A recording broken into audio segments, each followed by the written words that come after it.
Hey guys, I hope that y'all are doing well, that you're making it in quarantine.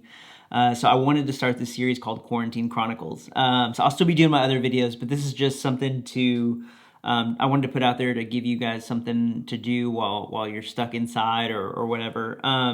So it's basically just a whole dry fire series. And let me preface this with a disclaimer. I'm not an instructor. So this is not me telling you what you should do. This is not me saying I'm, an expert in this. This is more so of where I'm at in my shooting journey and the things that I'm learning, things that I'm working on.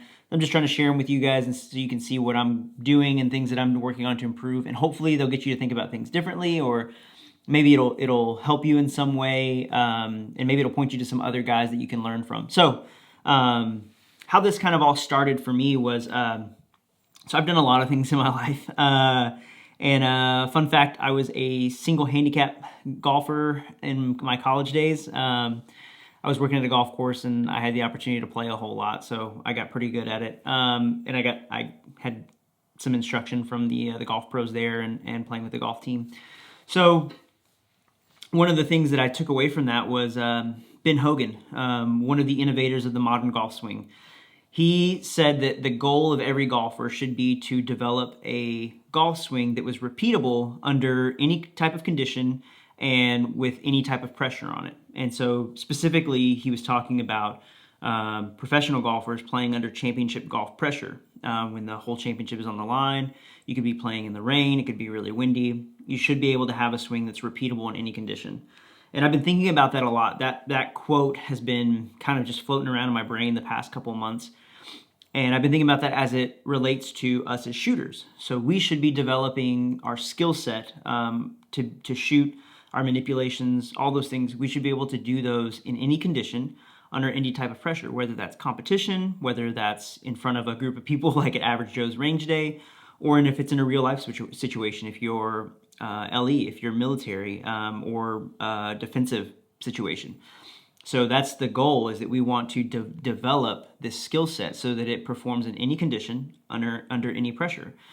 And so hopefully this series will help with that. And so there's some things we can work on in dry fire at home, stuck inside, that will help us to do that. So what dry fire will help is our manipulations, so our draw speed, our ability to pick up our sights, our reloads, things like that. We can work on those, make those more efficient, and make them better. But the thing we can't work on is recoil management. That's one thing that we have to work on range. And then if you have real bad anticipation, something that I'm working on, it can't be worked on in dry fire. That has to be worked in live fire. But with that being said, if we work on all these other things, it frees up our time on range to be specifically for that, for recoil management, for the live fire aspect of it.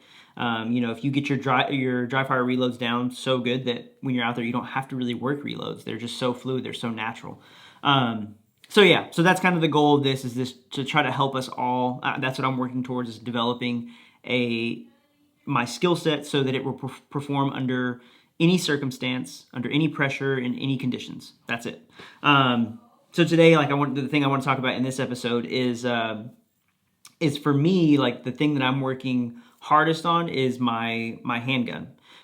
So being able to tighten my groups when I'm shooting at speed and on the move. And one of the things I've been working really hard on is grip strength and improving my grip. So Mike Glover has just put out Mike and Raul at Fieldcraft, two incredible dudes. Highly recommend them. I've done photos for them. I just did a photo shoot with Raul. Not a photo shoot. I was out at his course, did some photos for him with Oakley Standard Issue and stuff like that. So yeah, go follow Raul, go follow Mike. I'll link them down below. Sign up for one of the courses at Fieldcraft. And then their YouTube channel, Mike just put out a video on grip. And so that's one of the things I'm working on, is just improving my grip, making sure that it's where it needs to be. And there's something he said in his video that I just kind of want to pass along today. And that is that we can't do grip just off of feel.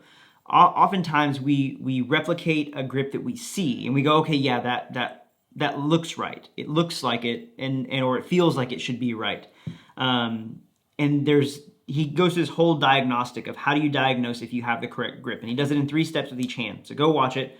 And so that's, for me, that's one of the things that we had to do in golf. Like, somebody, we would show them how to grip it, and then they would do it, and they're like, well, this feels right. but then we would look at it and we would do a diagnosis of their grip and it wasn't right. And so then we would correct their grip and like, well, this doesn't feel right. I'm like, well, yeah, it's going to take time for it to feel natural because this is an unnatural movement. It's one of those things that you have to learn, you have to get used to.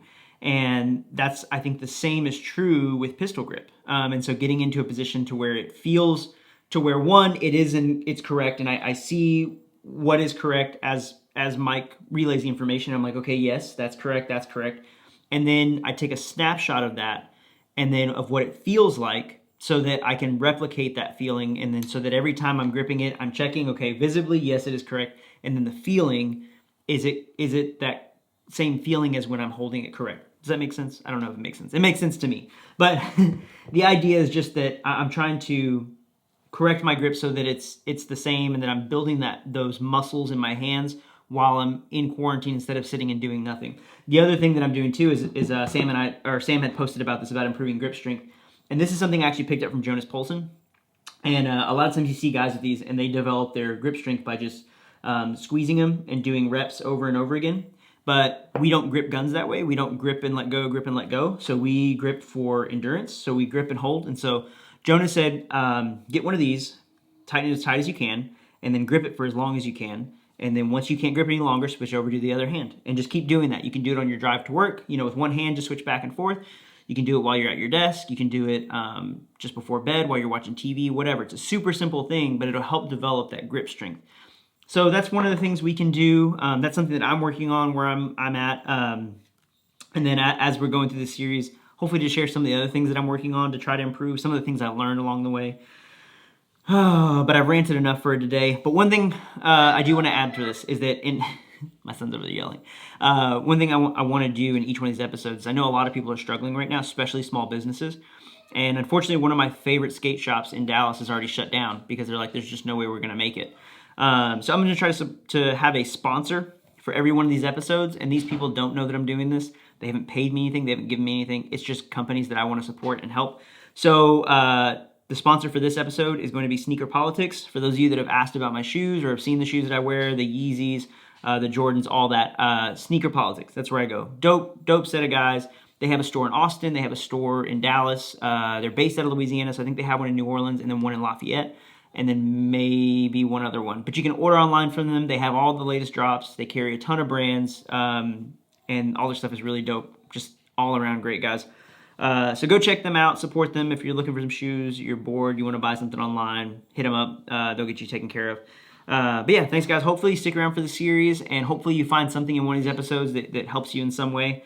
And we'll also have other guests on the show to kind of show what their dry fire routines are, to kind of give you guys some ideas and things you can work on. But I'll see you in the next episode.